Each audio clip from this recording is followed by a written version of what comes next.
pada saat disusul serhetetan tembakan, hati saya kan sudah tidak tahan waktu itu. Mungkin giliran saya.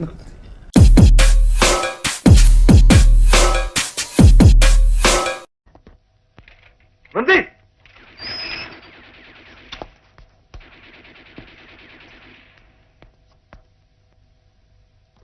Tarik!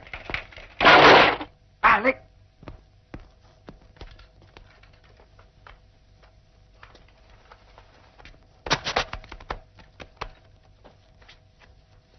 Jalan! Ke sana! Masuk! Ayo, naik!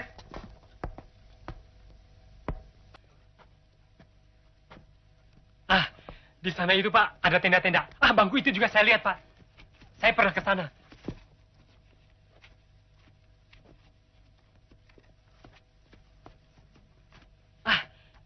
Rumah ini, Pak. Tidak salah, Pak. Saya yakin betul rumah ini, Pak. Betul, Pak. Apa kamu tidak keliru? Tidak? Iya, Pak.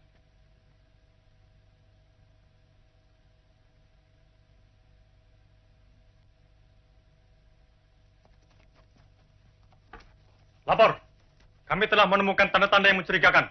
Di mana?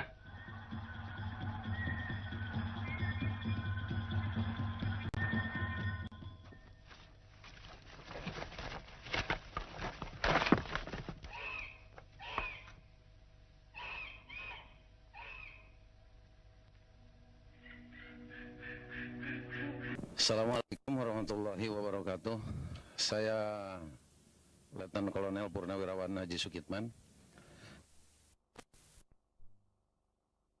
Pada hari ini,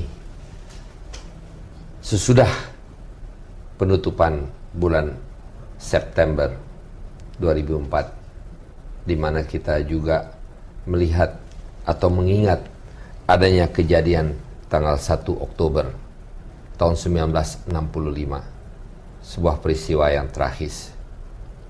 Pada hari ini kita akan bertemu dengan seseorang yang banyak mengetahui mengenai kejadian tanggal 30 September ataupun tanggal 1 Oktober 1965. Seorang yang mungkin hanya berpendidikan sekolah rakyat atau sekarang dinamakan sekolah dasar. Namun di dalam karirnya di kepolisian sempat mencapai pangkat yang cukup tinggi, perwira menengah. Seorang letnan kolonel yang sekarang disebut sebagai Ajun Komisaris Besar Polisi, Bapak Sukitman. Pak Kitman, selamat bertemu. Selamat bertemu, Pak Pit. Apa kabar? Alhamdulillah sehat.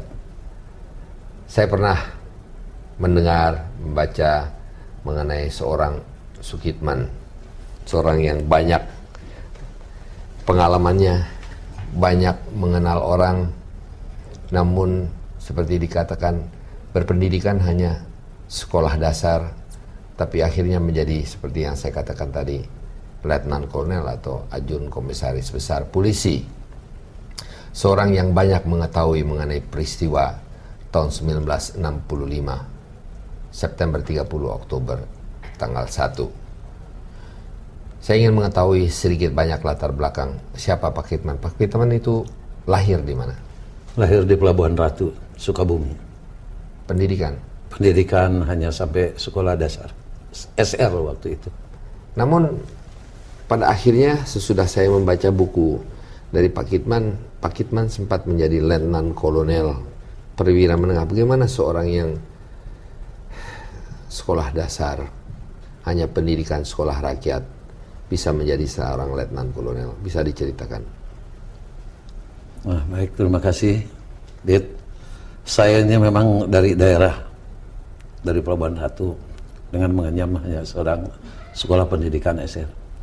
Tetapi niat saya untuk mengabdikan kepada negara, mengabdikan diri kepada negara dan bangsa, khususnya di polisi negara, yang dimana di situ ada satu kebaikan untuk masyarakat khususnya, berbakti kepada masyarakat, yaitu sebagai pelayan, pengayom, pelindung, dan pengaman masyarakat. Tersentuh hati saya sehingga saya mengikuti pendidikan sekolah agen polisi di Keramat Jati. Pada saat saya melaksanakan tugas selesai Asian Games tahun 62 ditempatkan di Seksi 8 di Kebayoran. Tapi pertama sebelum Pak Kitman menuju ke penempatan, seorang anak dari Pelabuhan Ratu ini berkelana ke Jakarta atau apa maksudnya? Mau datang ke Jakarta untuk jadi apa? Ke Jakarta ya untuk mencari pekerjaan, tetapi ada satu panggilan untuk mengabdi kepada negara dan bangsa melalui polisi negara, di mana waktu itu daftarnya saja waktu sebutannya Hop Biru, yaitu di depan istana. Tetapi alhamdulillah mungkin dengan Hop Biru di depan istana. Oh, Kapolda itu adanya di Monas ya di dulu. Monas dulu. Di depan. Ya. Ya, betul. Ya, dengan niat yang tulus, mungkin dengan petunjuk yang ikhlas, akhirnya saya diterima menjadi polisi negara dididik di sekolah SPN Keramat Jati. SPN? Sekolah Polisi Negara. Kemudian pada saat selesai pendidikan melaksanakan tugas Asian Games di Senayan yang baru dibuka. Pangkat? Stadion utama yang megah dengan pangkat agen polisi tingkat 2. Stripnya? Stripnya kalau sekarang mungkin di sini, kalau dulu di sini strip 1. Itu kalau sekarang nonton film India ada itu strip 1 polisi. Umur berapa? Umur 19 tahun pada saat itu. Ditempatkan di Asian Games? Ditempatkan di Seksi 8 bertugas Asian Games. Di mana Seksi 8 ini? Seksi 8 kalau Kalau sekarang di Jakarta ini sekarang? Jakarta Selatan, Polres 704. Kemudian seperti biasa ditugaskan anggota perintis Seksi 8 dengan diberi peralatan sepeda. Tahun berapa nih Pak Kitman? Tahun 63 dikasih sepeda.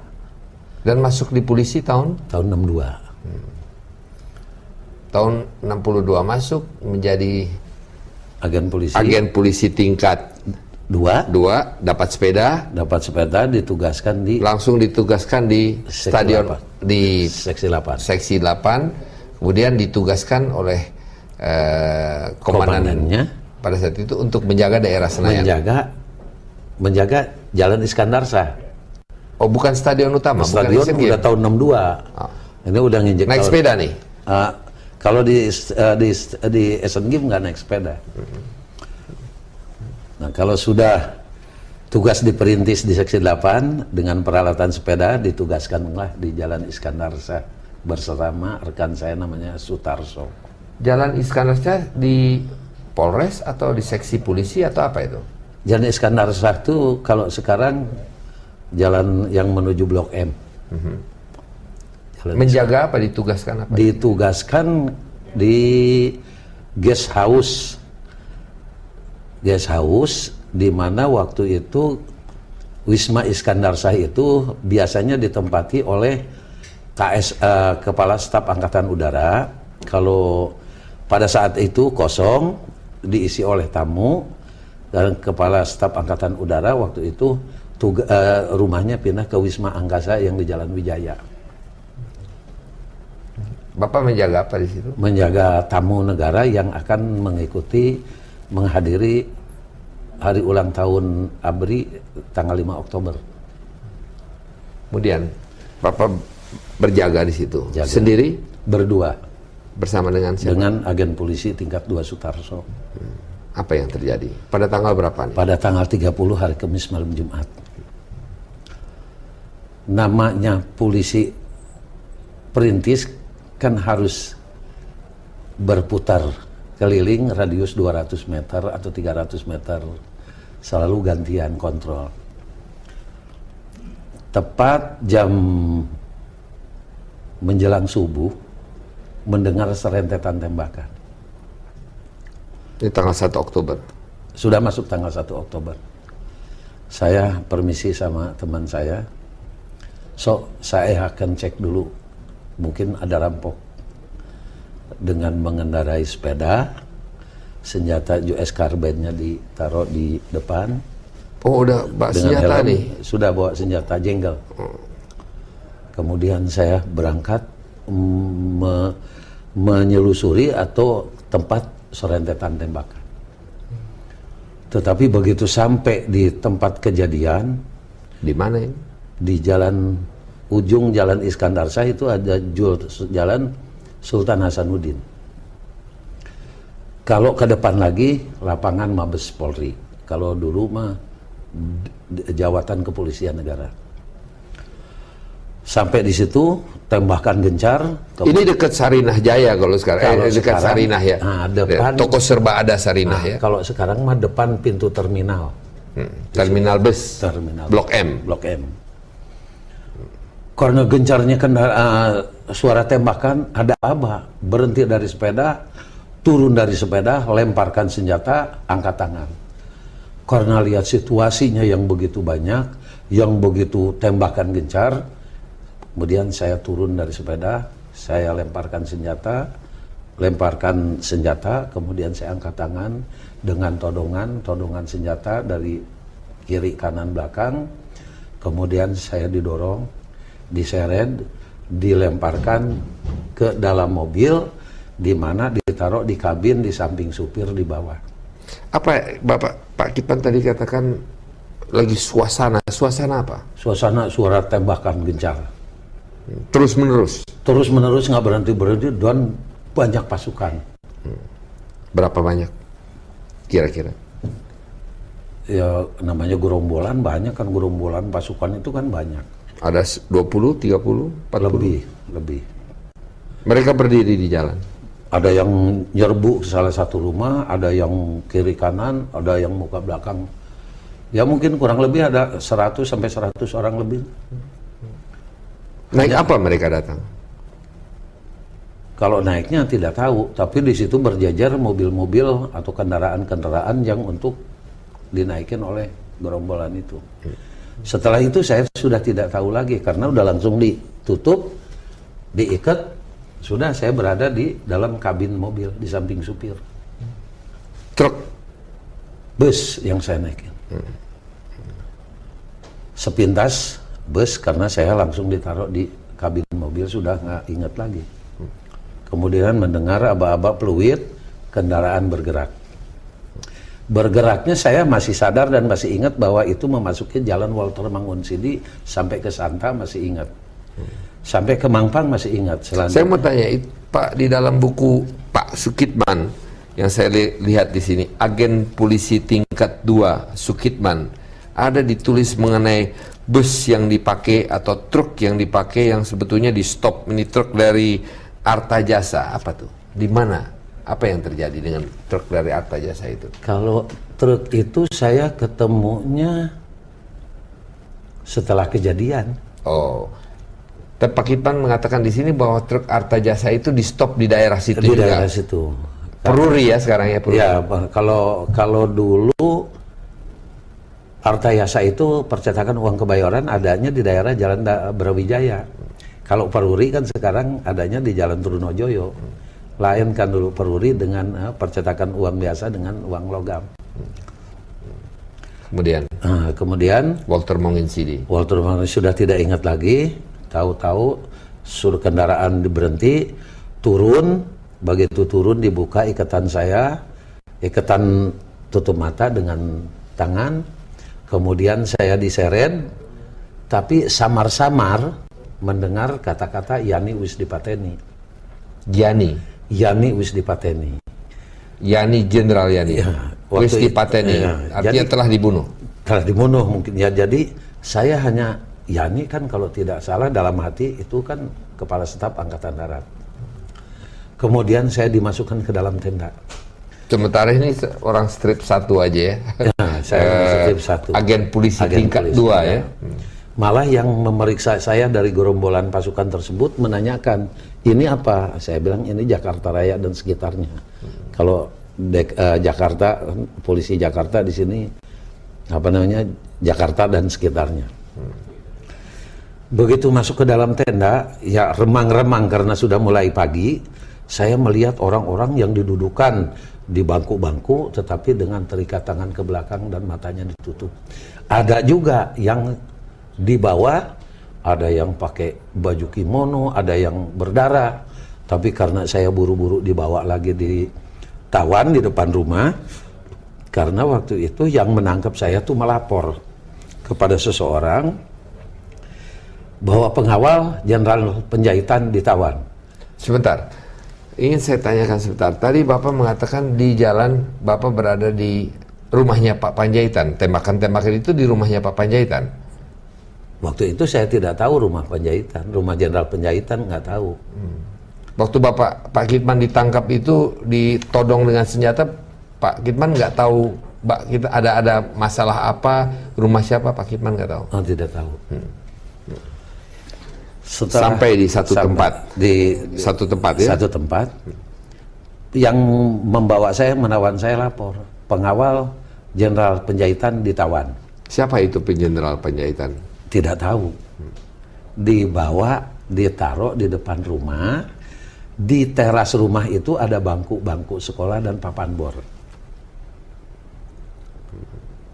Tidak lama kemudian sudah terang melihat kerumunan-kerumunan yang menamakan dirinya sukarelawan dan sukarelawati.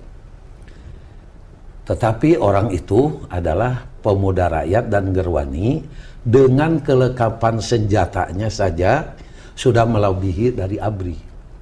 Ada yang pakai AK, ada yang pakai GEPMI.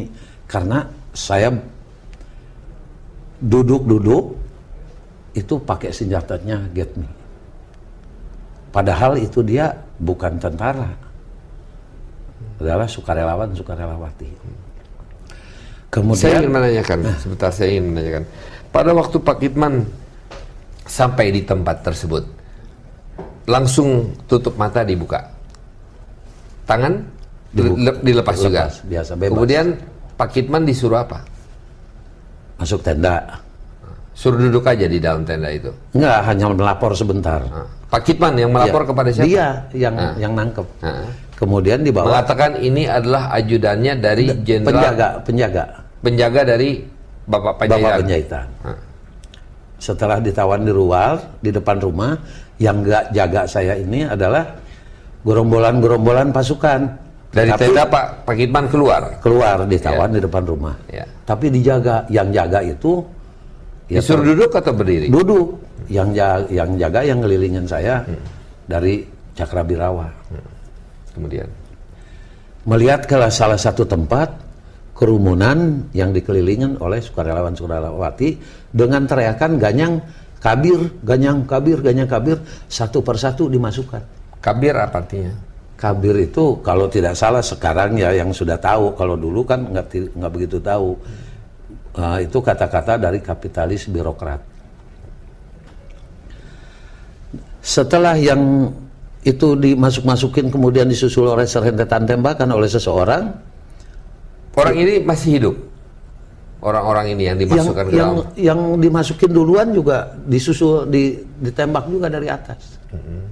Kemudian yang masih hidup itu dibawa ke depan rumah, yang di terasnya ada bangku sekolah, didudukan, kemudian tutup matanya dibuka, ikatan tangannya juga dibuka, tetapi dengan todongan-todongan senjata. Dia disuruh menandatangani sesuatu tapi kayaknya berontak karena terlihat antara jaraknya kira-kira bangsa 15 meteran. Berontak, kemudian dengan emosinya yang nodong-nodong itu kemudian diperintahkan tutup lagi mata, ikatan tangannya diikat kembali, kemudian disuruh berdiri, didorong, diseret, ditendang, didorong pakai popor senjata, kemudian diseret, dimasukin, kemudian disambut lagi oleh teriakan ganyang kabir. Dimasukkan lagi, kepalanya lebih dulu, baru disusul oleh serentetan tembakan. Jadi waktu dimasukkan ke dalam lubang itu belum mati, belum meninggal? Belum mati. Semuanya? Yang berbintang 2 dulu. Satu orang? Satu orang dulu. Pada saat disusul oleh serentetan tembakan, hati saya kan sudah tidak tahan waktu itu. Mungkin giliran saya nanti. Kemudian kalau dia habis nembak selalu ngeliwatin saya ditawan. Orang yang nembaknya itu sepintas kelihatan dia setrip 4 di sini. Tidak lama lagi dia dipanggil lagi. Dorong lagi, seret lagi, masukin lagi. Beberapa kali. Saya satu aja, saya hanya mohon kepada Allah Subhanahu wa Ta'ala aja. Waktu itu udah nggak bisa berbuat apa. Siapa orang-orang itu?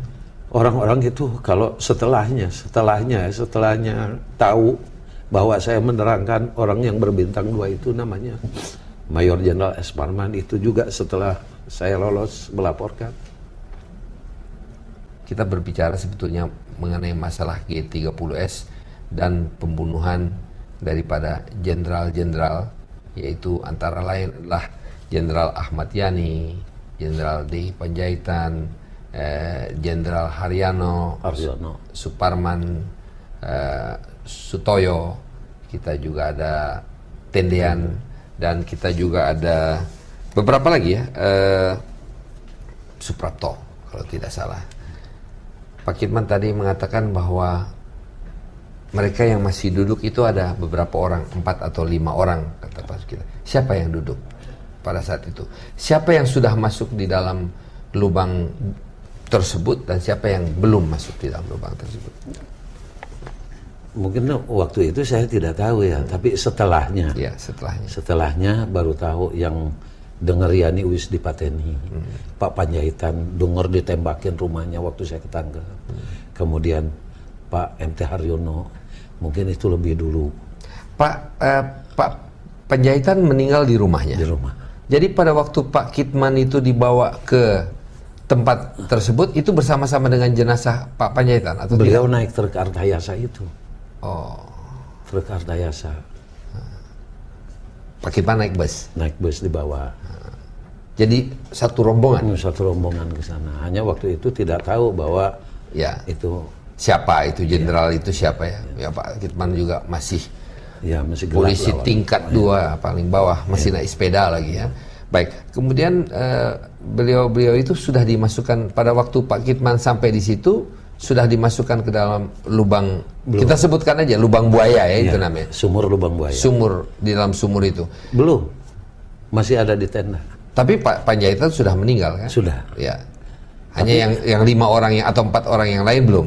Belum. Ya. Dia juga di dalam tenda tadinya. Siapa? Itu yang colentang penuh darah. Oh, yang jenazah itu semua di dalam tenda. Di dalam tenda. Bersama dengan 4 orang yang lain yang itu. diikat-ikat. Nah, jadi ada Pak Yani, MT Haryono, dan Pak Panjaitan yang sudah meninggal di dalam tenda itu dimasukkan lebih dulu. Itu. Lebih dulu. Kemudian yang masih hidup, kayak tadi itu satu persatu dibawa ke depan rumah, yang ada bangku-bangku sekolah karena rumah itu ada terasnya untuk sekolah juga di sana, sekolah orang kampung sana. Ada papan bor segala. Itu satu persatu terus berlanjut. Apa yang dilakukan dia, apa yang dikerjakan oleh dia, saya lihat dengan mata kepala sendiri. Karena waktu itu mungkin ada petunjuk ya, bahwa saya harus melihat ke arah situ. Kemudian karena selalu disusul oleh serentetan tembakan, perhatian saya langsung tertuju ke situ. Yang jaga saya waktu itu dari anggota-anggota Cakra ini hanya mengatakan begini, kamu tidak usah takut-takut. Kita pengawal dan pengaman presiden. Beli kaosin penglet pun sudah tidak bisa, kata beli kaosin penglet pun sudah tidak bisa. Tapi orang-orang ini, jenderal-jenderal ini yang menamakan dirinya Dewan Jenderal, jam dindingnya aja dari emas. Karena kata-kata dari yang jaga saya dari Cakra ini nggak begitu saya mengerti, nggak begitu konsen gitu ya. Orang suka bumi. Ya jadi saya hanya manggut-manggut aja karena ya mau tidak mau nanti paling tidak saya dapat giliran juga kan begitu jadi. Udah siap menunggu giliran juga atau berpikir bahwa akan terjadi ya? Ya minimal kalau terus-terusan satu persatu dimasukin, ya mungkin saya kapan gilirannya kan. Nah, waktu itu Pit, saya dalam keadaan ngeri, dalam keadaan takut, dalam keadaan ingat, saya udah nggak punya bapak. Mungkin saya disilet pun sudah tidak ada darahnya waktu itu. Tapi dengan ketenangan saya waktu itu, dipanggil saya oleh komandan penculik. Komandan gerombolan tersebut menanyakan senjata saya di mana. Saya bilang waktu di Kebayoran itu diambil. Entah kemana saya tidak tahu, tapi sorenya hari Jumat itu saya berada di mana nggak tahu, dikembalikan senjata saya udah patah kokopnya, kayunya. Baik, tapi sebelum kita ke situ Pak Kitman sekarang berada di tempat kejadian itu. Pak Kitman melihat bahwa ada orang-orang yang dimasukkan ke dalam sumur.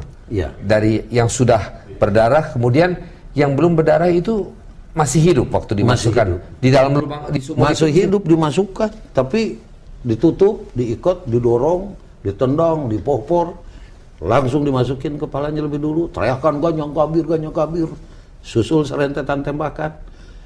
Itu kalau yang sudah nembak itu yang selalu menghantui itu selalu lewat depan rumah, depan saya ditawar. Mereka ditembak ke dalam. Tembak ke dalam sumur. Itu kalau udah nembak kembalinya itu si oknum anggota itu selalu ngeliwatin di depan saya. Itu yang dimasukkan adalah Jenderal S. Parman, Jenderal Sutoyo, Ya, kemudian yang Pierre masih hidup, Tendian, Pierre dan Tendian. juga Jenderal Suprapto. Pierre Tendian yang terakhir.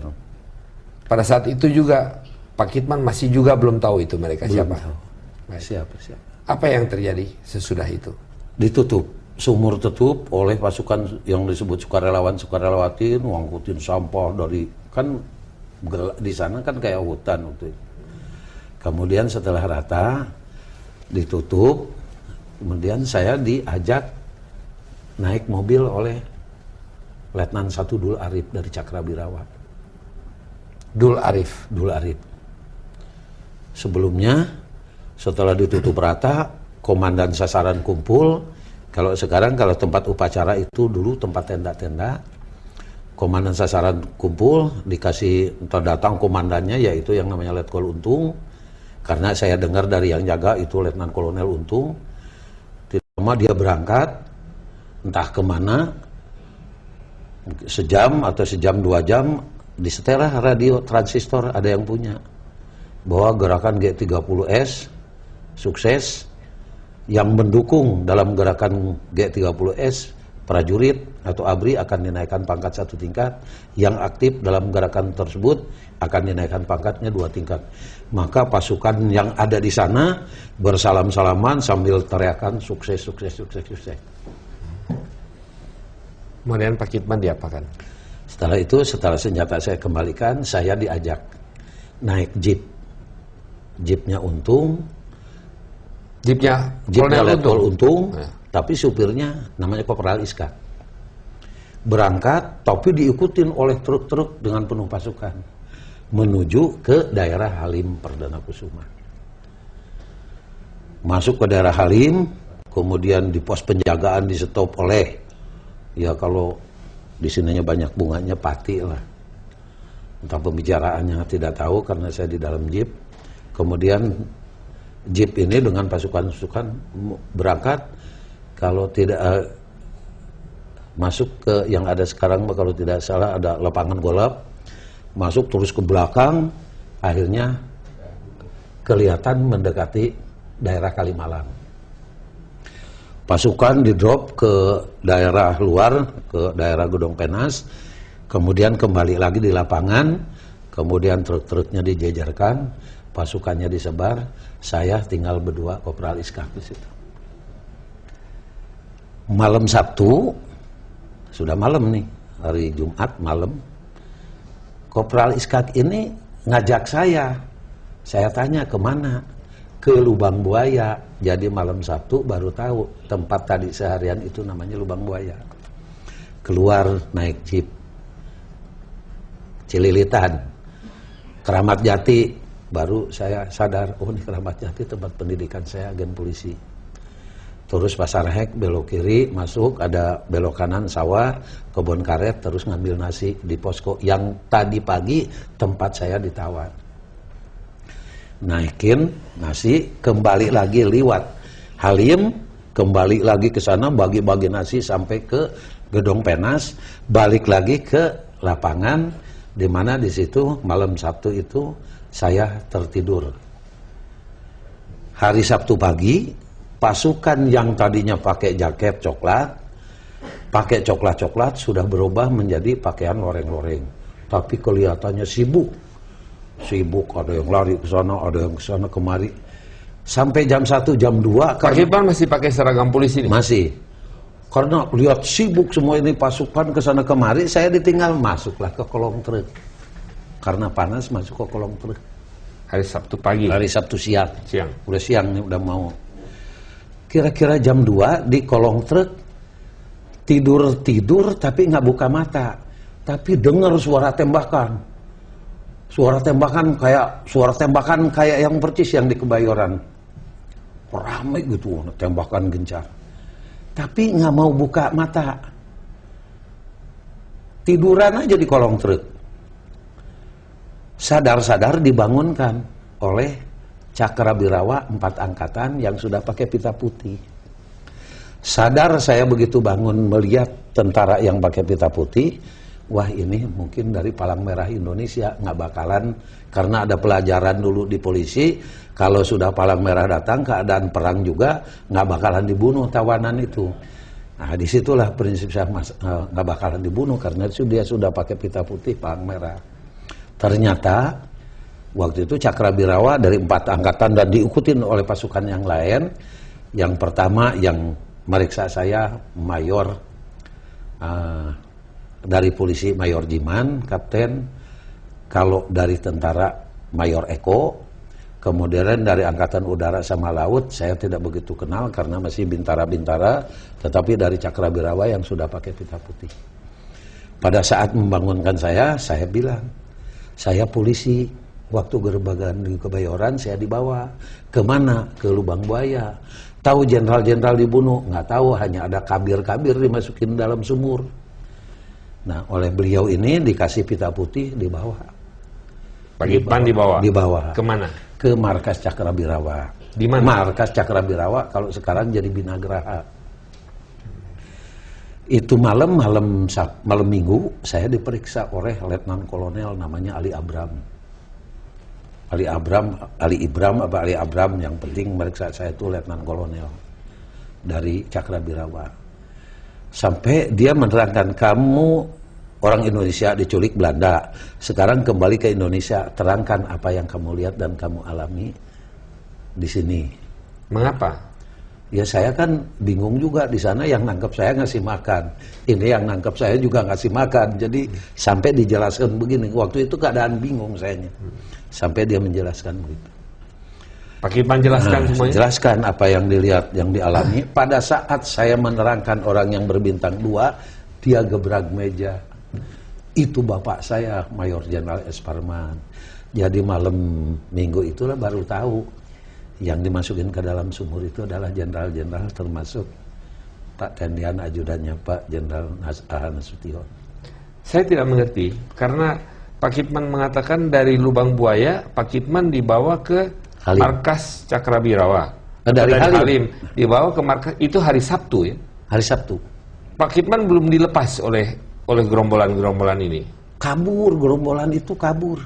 Oh, ditinggalin saya sendiri di kolong truk. Oh, ini yang tadi Pak Kipman tidak jelaskan. Iya. Pak Kipman ditinggal sendiri di kolong truk. Di kolong truk. Terus karena sendiri pergi. Sendiri. Naik apa? Enggak. Saya di kolong truk. Iya. Pasukan yang saya ikutin yang dari mulai malam sampai pagi sampai siang, karena didengar tembakan waktu Halim diserbu, diserang oleh RPKD katanya dengan Siliwangi. Ini pasukan yang saya ikutin ini saking ketakutannya kabur semua. Yang dipimpin oleh Letnan. Jadi yang diserang itu Halim, bukan Lubang Buaya, di Halim ini ya. Halim. Ya. Kemudian Pak Kipman dibawa ke Binagraha oleh siapa? Oleh Cakra 4 angkatan yang mencari jejak pasukan. Cakrawirawa juga. Jadi Cakrawirawa yang sudah pakai pita putih yang murni. Oh, jadi Cakrawirawa ini ada dua. Ada dua, yang menculik, yang membunuh. Ada juga Cakrawirawa yang mencari jejak pasukan yang terlibat gerakan G30. Jadi Cakrawirawa ini ada dua, bukan tidak berarti bahwa semua Cakrawirawa ini terlibat. Ada yang terlibat, ada yang tidak terlibat. Yang tidak terlibat membawa Pak Kitman ke Binagraha. Markas Cakrawirawa. Yaitu Mayor Eko, Kapten Jiman polisi, ada laut, ada udara. Baik. Sampai di Binagraha.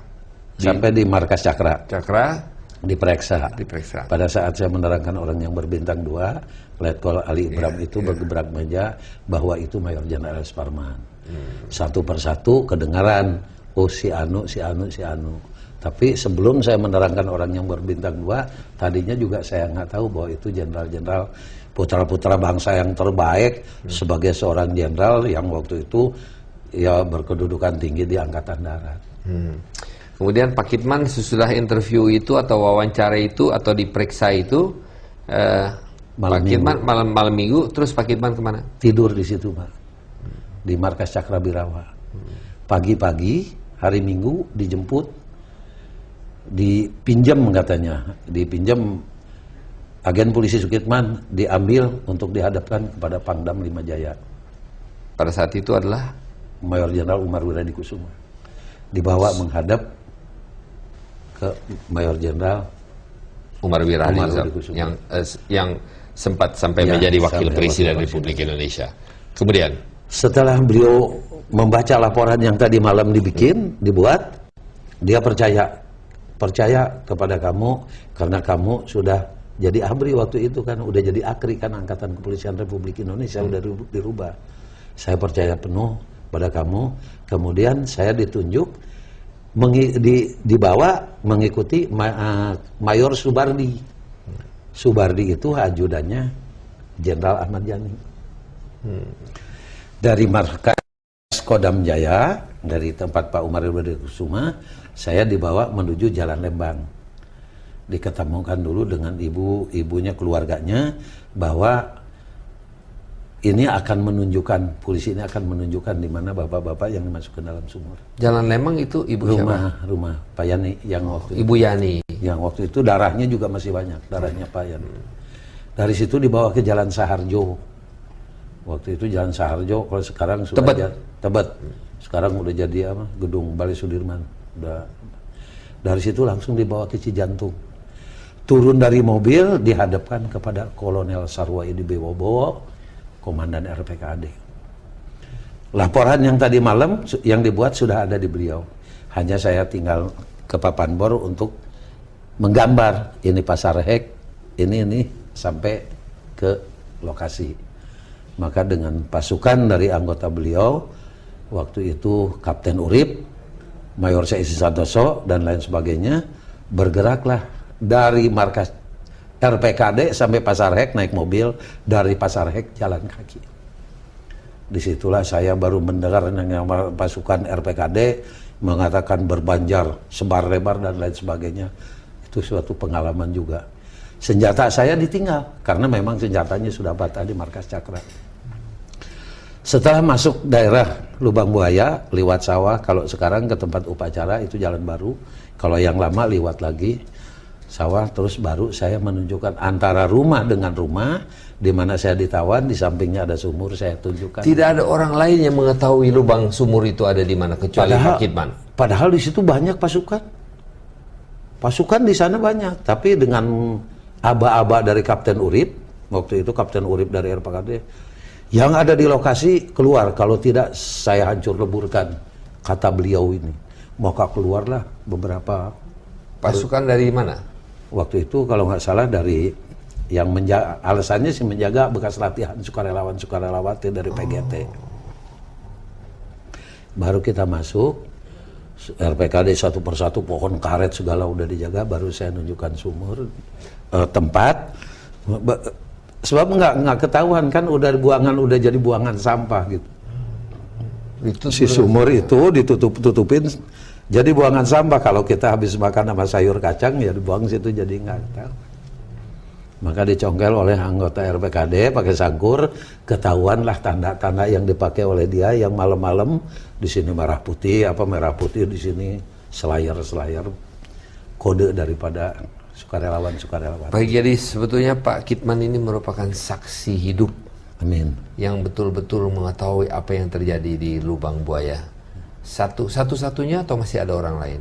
Mungkin masih ada. Ya.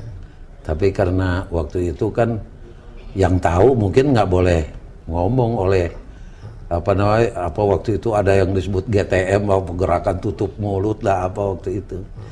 Tapi setelah diangkat, setelah ditunjukkan ya malam Senin tuh kayak tadi malam itu kurang lebih yang gali orang kampung sana. Kemudian itu malam juga saya diambil alih oleh Pak Kolonel Sarwo Edi karena sudah ketahuan tandanya oleh Pak Kolonel Sarwo Edi, saya dibawa lagi menghadap Panglima Kostrad waktu itu, menghadap Mayor Jenderal Soeharto.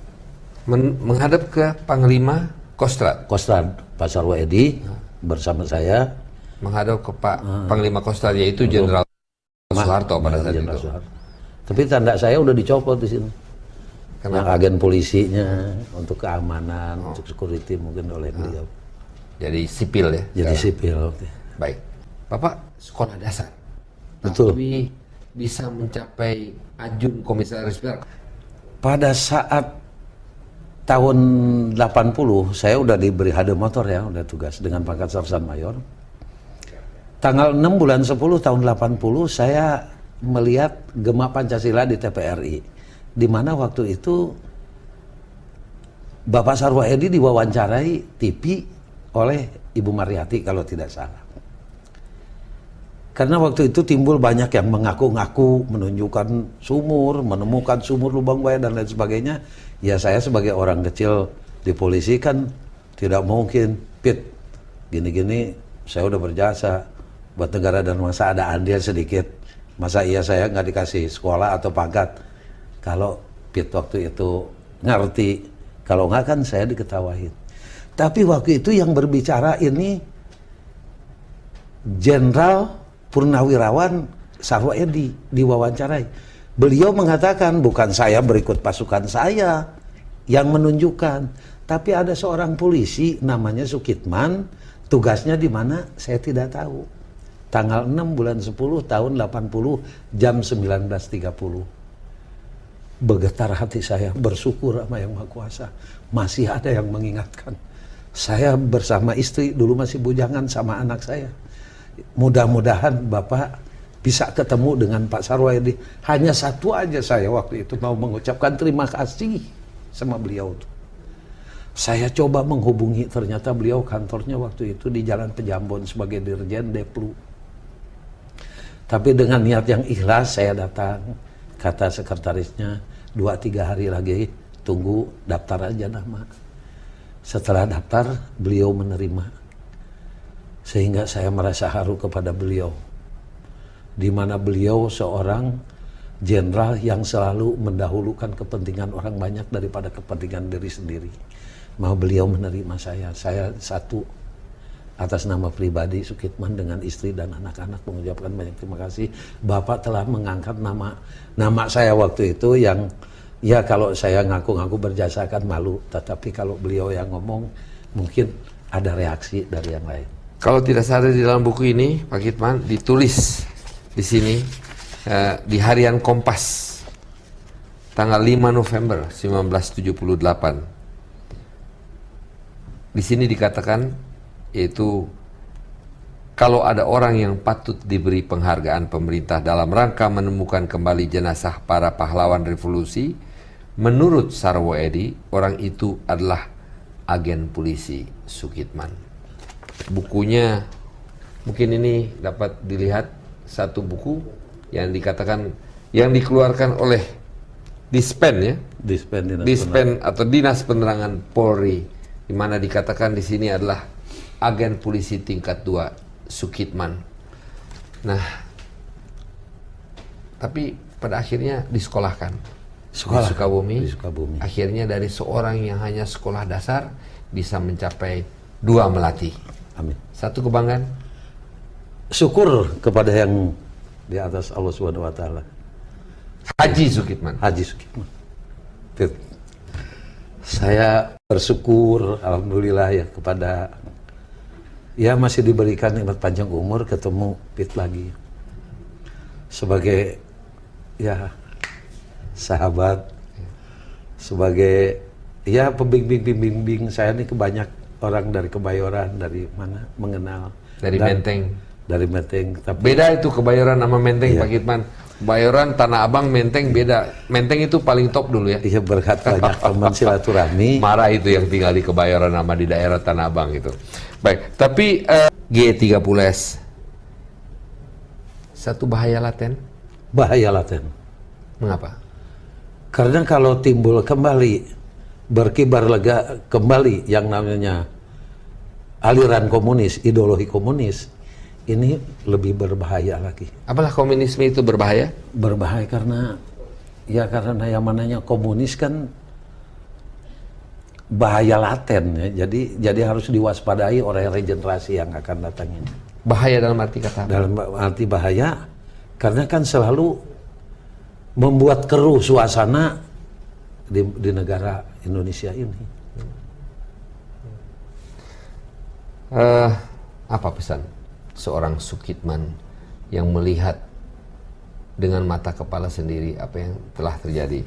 Apa pesan seorang Sukitman ke masa depan kepada generasi kita sekarang?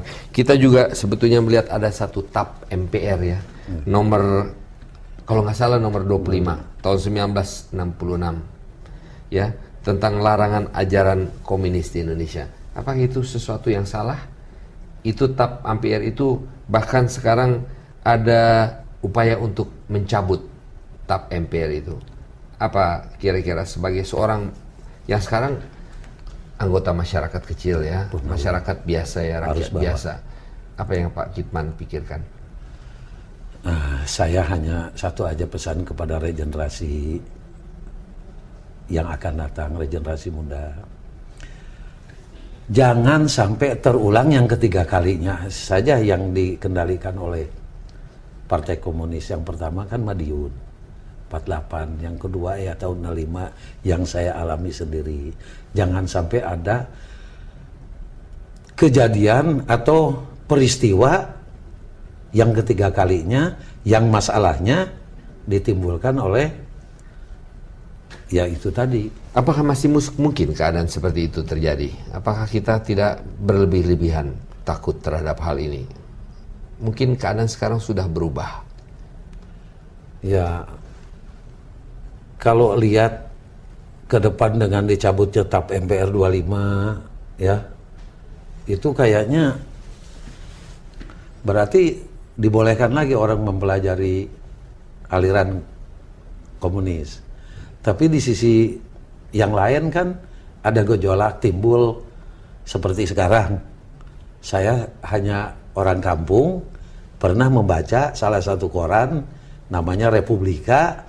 Di situ ada sekelompok orang apa perlu kita membentuk Dewan Revolusi lagi. Kan itu kalau dibaca lagi berarti kita kembali kepada tahun 65. Ya kalau bisa kita waspadai, jangan sampai ajaran-ajaran itu menyentuh lagi ke arus bawah. Tapi soal yang sudah antara yang disakiti dan yang tidak disakiti dengan adanya silaturahmi, toh kalau kita perpanjang juga kan timbulnya itu-itu aja. Ada banyak orang yang mengatakan, cerita sumur lubang buaya itu cuman hisapan jempol dan sebagainya. Bahwa itu cerita-cerita yang cuman dibikin-bikin oleh Sukitman. Bahwa itu cuman dibuat-buat saja oleh... Bagaimana tanggapan seorang Sukitman kalau mendengar ada orang yang mengatakan itu? Saya sendiri di sini hanya bertanya karena saya juga sendiri tidak mempunyai bukti apa itu terjadi atau tidak. Kita melihat ada foto, kita melihat ada film, kita melihat ada kejadian-kejadian itu. Tapi kan banyak orang tidak melihat sendiri. Pak Sukitman melihat sendiri. Kalau Pak Sukitman mendengar orang berbicara demikian, apa yang dirasakan? Oh, saya rasakan sedih. Ini orang berarti tidak mengetahui sejarah. Sejarah ini tidak boleh dilupakan. Makanya saya mohon kepada dinas pendidikan, guru, dari mulai TK kalau perlu, SD, supaya tahu saja, bukan tahu saja, harus mengetahui kebenaran kejadian yang terjadi 39 tahun yang lalu. Karena apa, Pit? Filmnya sekarang sudah nggak boleh. Anak-anak sekolah yang namanya wisata juang ke salah satu tempat sejarah, kayaknya sudah nggak ada yang dukung. Tapi kalau di masyarakat kan dari mulai awal, dari mulai habis kejadian, anak-anak sekolah itu tahu bahwa benar pernah terjadi kekejian dan kekejaman di sumur lubang buaya ini, yang jadi korbannya adalah putra-putra bangsa terbaik, seorang para jenderal di Angkatan Darat. Saya rasa nggak ada pemutar balikan itu ini. Ini kan yang ngomong kayaknya yang sekolahnya di mana, dia ngomong sampai sini, lahirnya tahun 66, ngomongnya tidak benar, diangkat dari sumur katanya mulus. Yang 3 hari, Jumat, Sabtu, Minggu, Senin diangkat 4 hari 3 malam di dalam sumur, ditutupin sampah, ditutupin lagi sama orang-orang 7. Kemudian yang angkatnya saya coba tanya kemarin, namanya Kapten Winanto waktu itu, sekarang udah Mayor Jenderal Purnawirawan Marinir dari Ipam. Pak, Bapak yang waktu turun ngangkat itu jenazah di dalam sumur, berapa yang bawa Bapak ini di punggung? Kan yang namanya apa namanya? Apa yang untuk gas itu kan bangsa 50 kiloan, 60 kiloan sampai 100 kilo berikut orangnya. Orang sudah 7 numpuk ke bawah, ditindih lagi, diangkat satu-satu kakinya. Masa iya mulus? Kan itu yang saya tidak terima sampai sekarang. Baik. Mungkin dari rumah juga dia diinjok, dipukulin dan lain sebagainya sampai ke tempat. Mungkin sampai sana juga di dalam tenda juga dia dihajar lagi sebelum dimasukin dalam sumur. Kok kalau diangkat dari sumur masih mulus, itu saya tidak terima. Mudah-mudahan aja orang tersebut yang mengatakannya mulus itu, ya kita serahkan aja kepada yang di atas. Bagi saya, kalau sampai ada yang mengatakan begitu, saya orang Islam, saya punya akidah. Kalaupun dia mengatakan begitu, ya berarti tidak jujur. Saya dengan kejujuran dan keislahan di depan Pit, saya ngomong dari hati nurani, dari saya bicara, bukan saya Purnawirawan Ajun Komisaris Besar Polisi, tapi saya bicara di mana saya berpangkat agen polisi tingkat 2 tahun 65. Pak Kitman, sangat menarik. Pak Kitman sudah pensiun, sekarang cucu? 6 cucu. Udah kaya ya? Alhamdulillah, Pit. Udah haji lagi. Pit udah. Saya lihat satu kehidupan atau satu sejarah atau satu pengalaman yang tidak banyak orang lain bisa menceritakan hal yang sama. Sekarang tinggal kembali ke Sukabumi? Tidak, saya tinggal di Depok, di Mertua Indah. Masih ada mertua, masih hidup? Masih komandan peleton dulu kan, brigadir. Kenal. Pak Salam, brigadir polisi. Oh, brigadir polisi Pak Salam. Pensiun cukup? Alhamdulillah. Perlu dinaikkan ya pensiun-pensiun dari Kalau pemerintahan yang baru nih, kalau ada anggarannya. Kalau kita semua bayar pajak, kita semua bisa menaikkan pensiunan daripada purnawirawan. Pak Kitman, terima kasih atas kedatangannya. Selamat dan semoga kita dapat berjumpa lagi di kesempatan yang berikutnya. Terima kasih, Pit. Terima kasih. Salam kembali buat keluarga. Terima kasih. Demikianlah pemirsa pertemuan kita yang cukup unik bersama dengan agen polisi tingkat 2 mengakhiri karirnya sebagai Letnan Kolonel atau Ajun Komisaris Besar Polisi. Semoga cerita, semoga pengalaman dari agen polisi tingkat 2 Sukitman ini menjadi bahan masukan bagi kita semua.